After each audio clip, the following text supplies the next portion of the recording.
this tutorial, we'll be talking about the object panel in Incisor. The main use of the object panel is to inspect and manipulate an individual object within a scene or scene object. With our project open, we'll access the object panel by adding a new panel, clicking the panel drop-down menu, and selecting Object. At first, the panel will be mostly blank because we don't have any objects selected. To populate the panel with an object, we can select something from the live view or click on something using a hierarchy panel. Look for our separate tutorial on hierarchy for a deeper dive there. Now that we have an object selected, we can see a lot more information in our object panel.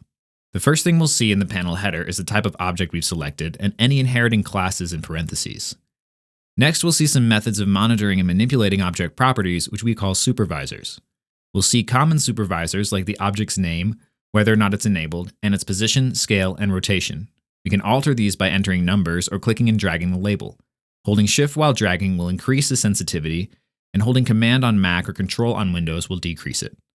Next, we can see something called the scene path. This shows where the object lives in the hierarchy, what it's currently being parented to, and its children if there are any. We can also use this section to select other objects.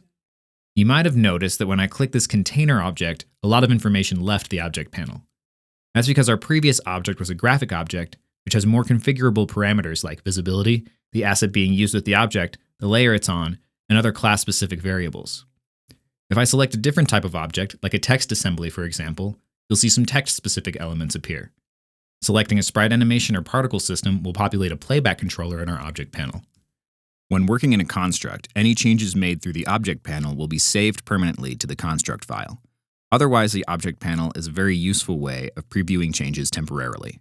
Another useful thing for engineers is the Print Object to Console button, which is common to any object being inspected. If we inspect the page and click this button, we'll see our object appear in the console and can view all of its associated variables and parameters.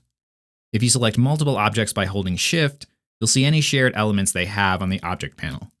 And that's all for object panel basics. Check out our other tutorials on YouTube or IncisorDev.com, and be sure to leave questions or comments on Stack Overflow or the Incisor subreddit. Have fun creating with Incisor.